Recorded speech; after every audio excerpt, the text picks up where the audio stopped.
asalaamaaleykum mbokku internet yi suivre Général TV ñu ngi leen bëggee di leen siyaar di leen jox seen wàccuwaay waaw di leen ñaanal jàmm bu baax a baax te di ko sàkku si yéen waaw tey Faye Ndiaga bi ngeen xamoon muy représenté amateur yi Faye Ndiaga bi ngeen xamoon muy tëgg ay journée nekk patron Faye Ndiaga production te beneen anam ngeen ko gisee muy yor micro ànd ak équipe Général TV di leen defal débriefing ci drapeau chef de l'État bi nga xam ne moom lañ génn weekend bi passé mu nekkoon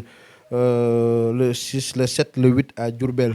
waaw comme ni ñu koy waxee rek ñun moom disponible nañ parce que lamb la ñuy dund te développement lamb moo ñu ñor ba tax na côté boo xam ne lamb soxla nañu rek dañuy ñëw taxaw dox ci ay jógo wax ci avancement lamb moo ñu ñor te lii yëpp ci avancement lamb la waaw ñu dugg ci programme bi rek mu nekkoon drapeau chef de l'État nekk 22e édition 2022 kon moom 22e édition 2022 kon méngoo na à Diourbel nekkoon nag drapeau chef de l'État bu neex vraiment di ñëw rek ci li fa xewoon ci finale yi individuel yi finale par équipe finale open 3e place yi ba ci biir compétition bi lépp waaw premièrement fi ñuy njëkk rek mooy li ñu doon wax avant muy CNG mi nga xam ne ñoom ñoo ŋànk lamb ji ñoo jiite ñoo suñu kilifa ñoo njiit ñooy lépp drapeau chef de l'État tàmmoon nañ ko di gis fin saison donc ba tax na amateurs yi xaw nañoo kaas digg saison bi ñu ko def ndax am na mbër yoo xam ne ñu bëri bëggoon nañoo ñëw mais problème wàññi poids lañ am ba ñëwuñu donc loolu ñu ngi leen koy ñaan bu fekkee mën nañ ñu koy defal fin saison rek ndax mbër yi nga xam ne dañu bëgg a ñëw ku ci wàññi poids du la wàññi dara après saison bi day tëj nga continuer sa entraînement balaa saison bi tey di nga mën a rattraper wu di nga mën a amaat sa forme premièrement rek su côté mobilisation bi la ñuy njëkk a wax xaw na faible côté mobilisation bi côté stade bi ambiance bi des na parce que Diourbel moom ci résultat yi direct dañuy njëkkee ci 66 kilos yi mooy catégorie bi nga xam ne moo gën a ndaw waaw ay mbëru poussière race ñoo koy jongante ndax 66 kilos pour nga gis léegi mbër mu am 66 kilos yombul tax na mbëru poussière race yi ñoo koy bëre mu nekk tournoi bi nga xam ne nag bëre pur et dur moo fay feeñ parce que ay mbëru yu souplesse ñoo cay nekk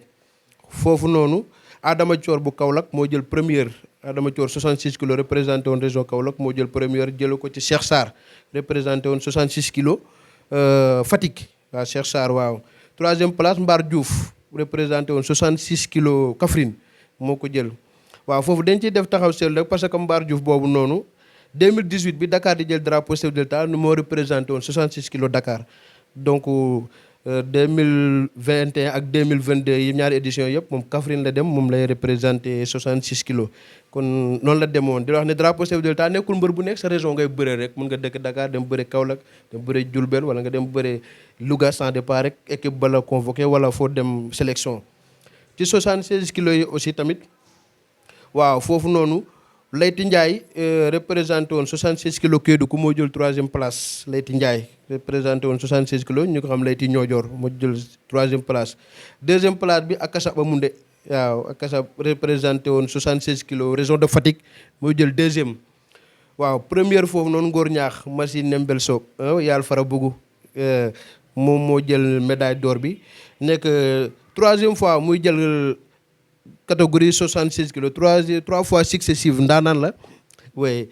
ren gis ngeen ko li mu def ci mbapat bi am na combat arène ba daan xam nga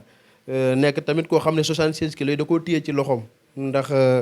3 ans yi ñu génn yëpp moom moo koy jël édition 2019 mu ngi ko jël woon ci Mburoog Ndambe 2020 amul 2021 daaw moo ko jëlaatoon 2022 ren mu jël ko ci Akassa Bamoundé di ko félicité bu baax a baax di encouragé naataangoom yam fa nekkaloon ndax affaire yi moom du fa teeva mën na ñàkk a nekk mënante mais sens da ciy bokk waaw ñu dem directement ci 86 kilos yi foofu noonu Bandi 40 ans représenté woon 86 kilos région de Fatick moo gën a première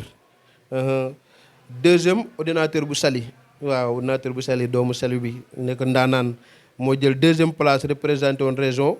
Matam waaw représenté woon Matam 86 kilos waaw 3e place Dibokor Sagne di Boyar moo jël 3e ci catégorie 86 kilos yi waaw foofu noonu dafa def taxaw li seetlu bu ndawale parce que Dib Boyar moom tamit tegale na drapeau chef de l'État 86 kilos 3 fois successives yoo xam ne mooy jël catégorie bi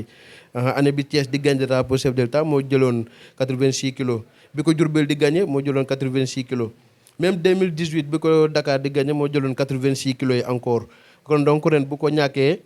dañ koy encouragé di ko wax ne làmb ngi noonu gën a góorgóorlu rek doomu Boyar Njoojoon bi ci keppaaru Gabu Baar la yaroo ndaanaan la noonu la demee di encouragé ordinateur bu Saly parce que moom tamit ndaanaan la sa première participation drapeau chef de l'État nga ñëw finalu individuel catégorie 86 kilos nga xam ne mën nañ ne moo gën a métti ak 100 kilos génnee fa Dib Boyar nga xam ne moo nekk champion du Sénégal plusieurs fois kon boo mën nañ ne ràññeeku na bu baax a baax ci compétition bi ren ñu dem directement ci catégorie 100 kilos yi foofu noonu Lamine Diop rajaxe doomu Kor Fodé bi waaw nga xam ne moom tamit saison bii ñu génn ak bii ak bële na la saison 2018 2019 saison 2021 2022 bokk na ci les meilleurs day bokk chaque année ci mbër yi nga xam ne ñoo ëpp ay drapeau daaw gis nañ exploit bu doy waar bi mu def ci drapeau chef de l'État bi équipe am moo ko jëloon Diourbel mu représenté woon 100 kilos ren moom moo jël individuel représenté équipe bu Kaolack représenté ren 100 kilos moom moo jël individuel yi plus de 100 jële ko ci Ipso Cheval Ipso bu baasu Tamba waaw Tamba la représenté woon 100 kilos moom Ipso Cheval troisième place foofu Mamadou Pouy liu coon numéro 2 doomu mbaaw bi waaw doomu ndeyu Adija ak Boy Mbaaw moom moo jël troisième nekk ndaanaan moo jël troisième place ci catégorie 100 kilos yi ñu dem ci plus de 100 yi nekk borom kilo yi yaa daj dëpp yi gars yi ne clients yi xam ne ren amoon nañ fa ay revanche bu doy waar amoon nañ fa ay combat choc yu doy waar amoon nañ fa ay combat yoo xam ne amateurs yi ñu ngi ko doon xaar diggante Doudou Sané ak Ablaye Ndiaye malgré jotuñu laale mais amateurs yi ñu ngi ko doon xaar diggante Coriace ak Ibou ak du kii Ablaye Ndiaye laale nañ fils de bat leen si gi amateurs yi ñu ngi ko doon xaar donc foofu noonu de Coriace moo génn première foofu noonu jël catégorie plus de 100 waaw moo Doudou Sané ñoo final woon mu daan Doudou Sané jël première ci catégorie plus de 100 deuxième position Doudou Sané moo ñëw deuxième position Xadafi borom Diofior borom wéy daaw ndeysaan moom moo ëppal ay drapeau moom lañ waa ANPS moom lañ nommé meilleur lutteur de la saison amateur li simple yi moom lañ ko nommé ren aussi tamit gis nañ li ñuy def moom moo jiituwaat moom moo jël deuxième position représenté woon Fatick aussi plus de 100 nekkoon seen capitaine def exploit bu doy waar di drapeau chef de l'État bi moom tamit du ko def si mbapat yi aussi troisième position foofu noonu Ablaye Ndiaye doomu Robert waaw rakk ci Mamadi Ndiaye gars yi ne Samsung Dios am doole ñaari yoon gëj nañ gis ci lamb gi nañ ko gis depuis 2017 ba ko ordinateur di daan Mbour mu jëlee ci blessure lañ ko gëj a gis ren mu def retour bu doy waar parce que ñu ñëw def seetlu bu ndaw diggante Doudou Sané ak Coriace waaw parce que boobu moo nekk seen 5e combat ñuy bëre waaw vraiment mën nañ ne yëpp Coriace moo ko daan parce que seen premier combat ñu ngi ko bëre arène nationale lamb ba Franc jëloon ñu ngi bëroon quart de finale bu mëti ba Serigne Ndiaye mujj koo daan seen deuxième combat ñu bëre ko Foundiougne waaw ñoo final woon oto yi nga xam ne waa Njom di production ñoo ko toogoon Foundiougne Coriace daanaat ko ñu ñëwaat terrain gaal gi finaluwaat Serigne Ndiaye daanaat ko ñu ñëwaat Iba Mar finaluwaat Serigne Ndiaye daanaat ko ba pare daanaat ko 2 fois ci biir chef de l'État bi kon mën na ne Serigne Ndiaye mu ngi def Doudou Sané 6-0 ñëwaat diggante Ngagne Sène ak Doudou Sané rek parce que ñoom ñaar tamit tase nañ ci phase de poule bi waaw tase nañ ci phase de poule diggante Fatick ak Kaolack waaw poule boobu noonu dañ ciy ñëwaat parce que moo la gars yi tuddoon poule de la mort waaw poule de la mort la ko gars yi tuddee woon ndax ñaari favori ñoo ci nekkoon muy Fatick ak Kaolack ñoo ci nekkoon te il fallait que kenn toog parce que poule bu ne kenn moo ciy génn poule 4 la woon A B C D poule bu ne kenn moo ciy génn te Kaolack ak Fatick ñoo nekkoon favori si poule boobu. ak Sédhiou ak Kolda waaw Diourbel ak Sédhiou ak Kolda ñoo nekkoon si poule A bi foofu Diourbel moo fa nekkoon favori parce que moo mujjee woon a jël drapeau chef de l'État moo nekkoon champion du Sénégal donc foofu Diourbel moo fa génn tamit première. si poule B bi diggante Thiès ak Saint-Louis ak Louga foofu noonu Thiès moo fa nekkoon favori parce que édition 2019 Thiès moo ko jëloon avant 2021 bi ko Diourbel di jël Thiès moo ko jëloon kon donc foofu Thiès moo fa gënoon favori donc foofu surprise am na fa parce que Louga moo fa génnee Thiès foofu Louga moo fa génn première pour C bi digga nekkoon waaw moom lañ tuddee poule de la mort ni ko gars yi waxee nekkoon Kaolack ak Fatick Ziguinchor Tamba foofu noonu il faut que benn favori toog fa parce que ñaari favori ñoo fa nekkoon muy Kaolack ak Fatick waaw foofu noonu moo tax compétition bi métti woon parce que biñ demee 66 kilos yi waaw waa bo 66 kilos Kaolack bi Adama Thior moo daan Cheikh Sarr mu nekk 1-0 ñu dem ci 76 kilos yi dégg nekk diggante ak Kasab ak Ngor Ñaax ak Kasab daan ko mu nekk Kaolack 1 Fatick 1 ñu dem ci 86 kilos yi nekk diggante Sox-Sox ak Bandi 40 ans Sox-Sox représenté woon Kaolack 86 kilos Bandi représenté Fatick 86 kilos Sox-Sox daan Bandi 40 ans Kaolack 2 Fatick 1 ñu dem ci 100 kilos yi diggante Famara Sarr représenté woon Fatick 100 kilos ak Lamine Diop Radiakhé représenté woon Kaolack 100 kilos Fambouda daan Radiakhé mu nekk 2-2 waaw kon foofu noonu ñaari capitaine yi ñoo fa des ku nekk war a ñëw différence foofu nag chance moo fa des waaw foofu moom képp koo xam ne yàlla nee na yow yaay jàll rek foofu yaa fay génn tekk diggante Doudou Sané ak Ngagne Sène Korea si Doudou Sané daan Ngagne Sène Fatick gagné Kaolack 3-2 éliminé ko ci phase poule yi waaw kon foofu noonu Fatick moo fa mujjee génn première Fatick bi mu génnee Fatick ak Diourbel ñoo def demi-finale waaw Fatick ak Diourbel ñoo def demi-finale deuxième demi-finale bi nekk diggante Louga ak Dakar waaw Louga ak Dakar gagné Diourbel parce que 66 kilos Fatick bi Cheikh Sarr moo daan 66 kilos Diourbel bi dem ci 76 kilos yi 76 kilos yi foofu Sine bu Bargny moo représenté woon Diourbel 76 kilos ak Kasab mu de représenté Fatick 76 kilos waaw Sine ñëw daan ko daanaan bi le phénomène borom Bargny mu nekk 1-1 Bandi 40 ans ñëw 86 kilos ak Ousmane Sarr Marloj moo représenté woon Diourbel 86 kilos Bandi 40 ans daan Ousmane Sarr mu nekk 2-1 waaw Famara Sarr Fambouda moo représenté woon Fatick 100 kilos waaw Malta bu Bargny moo représenté woon Diourbel 100 kilos Fambouda ñëw daan Malta mu nekk 3-1 kon foofu noonu Fatick gagné woon na. recours trop waaw surtout si 86 kilos yi bëri na recours trop. Ousmane Sarr moo jël place Abou Azef après waaw loolu la am na ci benn heure bu ndaw problème bu ndaw bu waa Fatick doon réclamer parce que dañ ne woon nit bu fekkee ne jël ngeen benn mbër comme catégorie mu dem ba ci digg bi mu am blessure wala mu am gàllankoor waaw foofu noonu place boobu dañ koy annuler kenn du fa ne waaw mais Diourbel ñoom dégg naa dugal nañ seen kii avant seen liste di dugg CNG remplacé nañ ki wala remplacé Abou Azef muy Ousmane Sarr bu Marloj loolu moo indi woon coow li mais après finalement mujj nañoo déggoo ba compétition bi continuer après noonu lañ mujjee def continuer compétition bi ba Fatick mujjee gagné Diourbel waaw noonu tamit ñu dem ci phase 3e place yi par équipe waaw foofu Diourbel moo ko jël ci Louga Diourbel moo ko jël ci Louga waaw ñu dem ci 2e place ci drapeau chef de l'État li tax ñuy wax drapeau chef de l'État nga xam ne équipe bu nekk da ngay indi sa 5 litres waaw loolu moo tax ñuy wax drapeau chef de l'État am na ci biir open am na ci biir individuel drapeau chef de l'État bi foofu noonu Fatick moo ñëw 2e parce que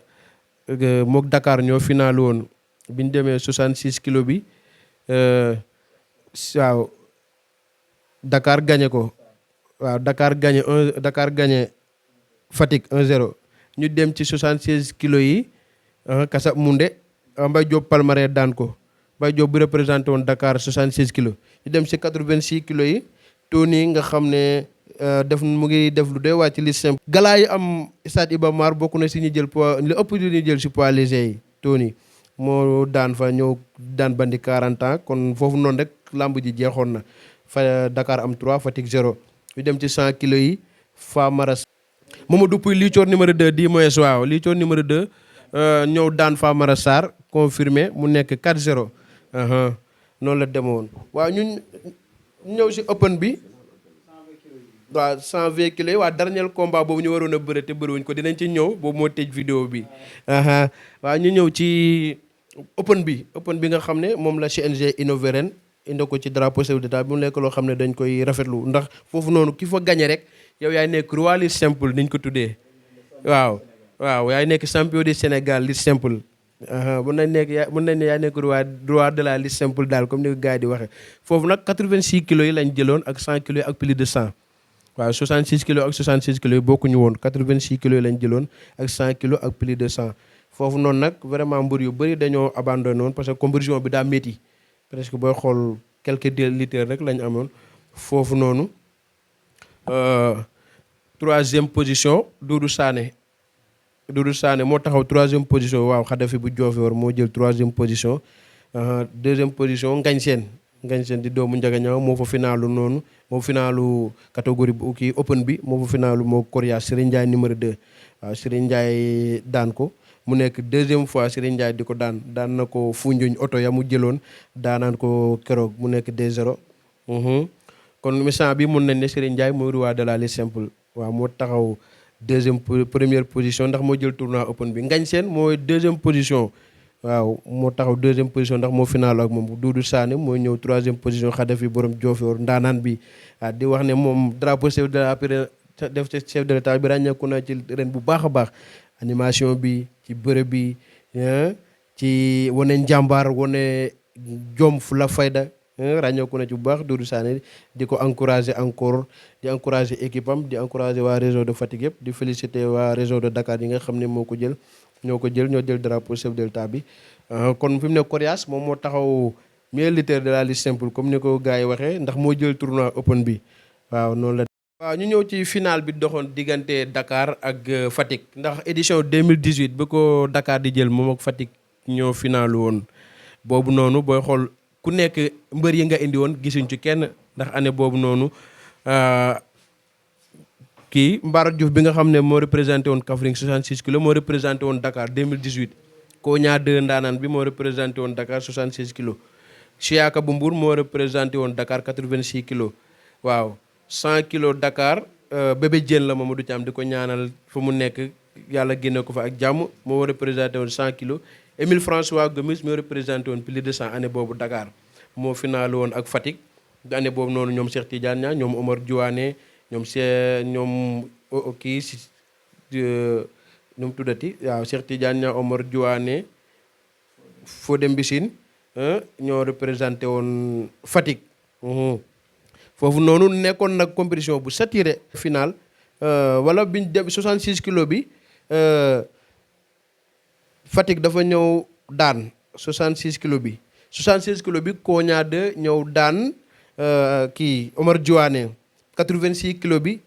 Siaka ñëw daan mu nekk 2-1 Dakar 2 Fatick 1 2018 bi de bi da ko Dakar di jël waaw ma defal leen ci résumé bu ndaw rek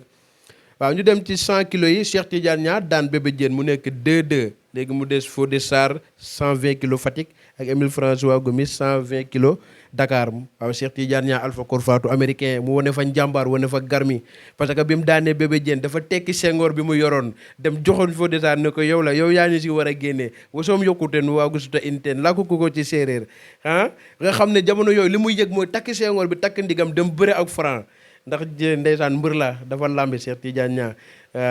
doomu ñu gandun bi doomu ñoojoor bi waaw noonu la demee après Franc mujjee ko gérer ba génnee Fodé par point année boobu noonu Dakar ci Fatick la ko jële woon ren tamit mu jëlewaat ko ci Fatick encore ñu nekkoon édition 2018 bi ko Dakar di jël Fatick la gañoon 2000 final édition 2022 bi ko Dakar di jël Fatick la gañewaat final encore waaw loolu ñu defoon benn taxaw seetlu bu ndaw bu ñu chef de l'État tamit gis lañ fa gis dañ ciy kontaan bu baax a baax a baax comme niñ ko waxee am ñaari champion yoo xam ne nag vraiment ku ne liste simple wax leen dañuy njëkkee rek ci Mamadou Faye ordinateur le champion d'Afrique yàlla ngaan ñu ne machine ne ñaaxar ñu gis mu nekk koo xam ne mun nañ ne public bu mu am ci liste simple moom rek moo ko am vraiment parce que ñëpp a ko bëgg muy amateur yi même mbër yi takk ngemb sax ko ci dekk micro day wax si moom lu rafet parce que mën a bëre ba ak yar ba ak exemplaire ba xam nga ak qualité ya nekk si moom donc mu nekk koo xam ne public am benn public la si liste simple macha allah donc bu manqué drapeau chef de l'État day manqué amateurs yi manqué liste simple manqué journée bi donc deuxièmement ku ci mel ne Ganja Fama borom Betenti borom ñombaatu borom Bouba Sinkang zone Saloum bi nga xam ne mbaru gox la moom bu jógee Saloum ñoom baatu Kaarang kenn du des. donc gis nañ daaw drapeau chef de l'État bi amoon Kaolack mu représenté woon 86 kilos Diourbel ak tournoi CEDEAO bi ni mu ko animé vraiment bu jógee gox bi ñëpp ay jóg bu jógee goxu Saloum kenn du des 100% bi jóg fan si clubam bi jóg ñëpp jóg xam nga topp si ginnaawam donc bu ñu manqué li simple rek day feeñ genre journée nga xam ne drapeau chef de l'État bu ñu ci teewul rek day feeñ ba tax na di ci ñaax CNG côté yooyu noonu na ci jàppale amateurs yi ndax amateur amul ci làmb dara lu dul satisfaction ku ko mën a jox mooy mbër yi nga xam ne dañuy animer di bëree di def ambiance public bi di yuuxu xam nga loolu benn ku ci mel ni Toubacouta aussi tamit gis nañ exploit dërwaay yi muy def ci saison yi ñu génn donc problème wàññi poids la am équipe bu ko bëggoon sélectionné ba tax na gisuñu ko te gis nañ bu baax ni mu fësee ci lutte simple bi saison bi ñu passé ak saison bi ñu nekk loolu message boobu laa bëggoon a jàlle balaa ñu dugg ci résultat